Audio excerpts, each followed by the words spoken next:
Welcome to Moracles, the land of magical stories that teach us kindness, honesty, and courage.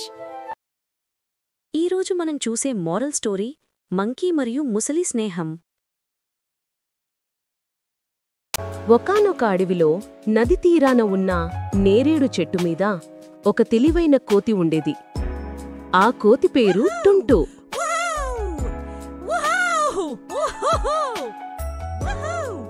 ఆ టుంటు అనే కోతి రోజంతా అడవిలో తిరుగుతూ గెంతుతూ కనిపించిన పండ్లు తెచ్చుకుని తనకిష్టమైన నేరేడు చెట్టు మీదకి వచ్చి తాను తెచ్చిన పండ్లును పక్షులతోనూ తన స్నేహితులతోనూ పంచుకునేది.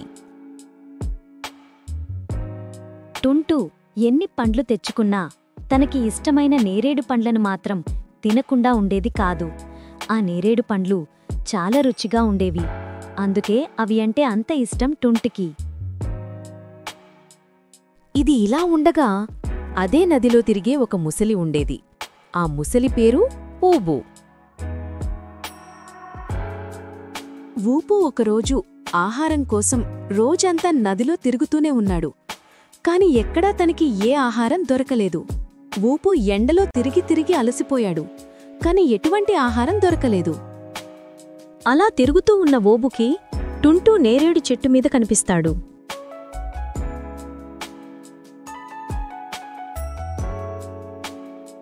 అప్పుడు ఓబు టుంటు దగ్గరికి వెళ్ళి, టుంటుమామా, పొద్దున్న నుండి తిరుగుతున్నా కాని నాకు ఎటువంటి ఆహారం దొరకలేదు.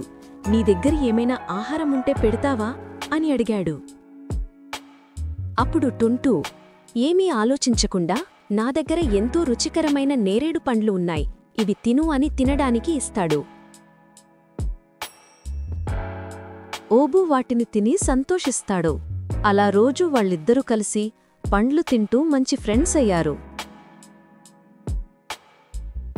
ఇలా ఉండగా ఒకరోజు ఓబు తాను తిన్న తర్వాత కొన్ని నేరేడు పండ్లను తన భార్య కోసం తీసుకుని వెళ్తాడు.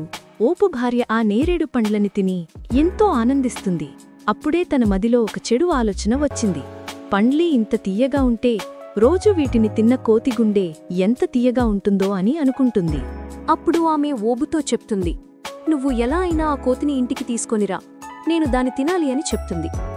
అప్పుడు ఓబుకి ఏం చేయాలో తెలియక టుంటు దగ్గరికి వెళ్ళి ఇంటికి భోజనానికి రమ్మంటాడు.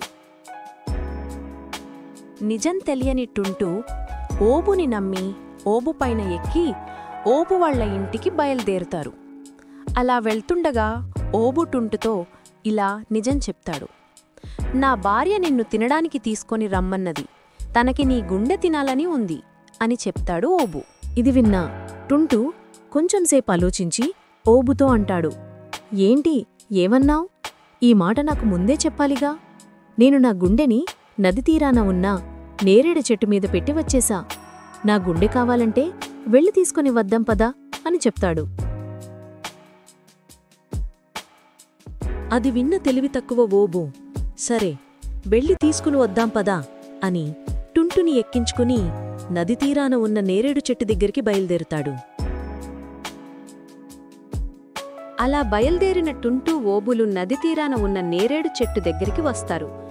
అలా దగ్గరికి రాగానే టుంటు ఎగిరి చెట్టు మీద కూర్చుంటాడు.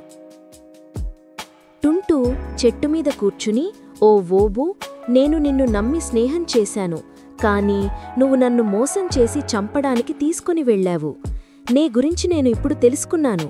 ఇక మీదట నీతో నేను స్నేహం చెయ్యను అని చెప్తాడు. అది విన్న ఓబు తన తప్పు తెలుసుకుని బాధతో ఇంటికి వెళ్తాడు. అలా ఇంటికి వెళ్తున్న దారిలో అతను చేసిన తప్పు ఏ స్నేహితుడు చెయ్యడు అని బాధతో కుమిలిపోయాడు. ఇంటికి వెళ్లి జరిగింది అంతా తన భార్యకి చెప్తాడు. ఓబు భార్య కూడా తన తప్పు తెలుసుకుని నా వల్ల చాలా తప్పు జరిగిపోయిందని బాధపడుతుంది. అటువైపు టుంటు ఎప్పటిలాగా తన జీవనం నేరేడు చెట్టు మీద సాగిస్తాడు. ఈ కథలో నీతి, మనతో స్నేహం చేసిన వాళ్లతో మనం ఎప్పుడైనా స్నేహంగా నడుచుకోవాలి. అలానే ఆపద వచ్చినప్పుడు తెలివిగా ఆలోచించి ఆపద నుండి బయటపడాలి. Hi friends! Don't forget to like, share, and subscribe to Moracles, Tiny Morals, Mighty Miracles. Thank you for watching. We hope you liked the story. Don't forget to like, share, and subscribe. See you soon. Bye-bye.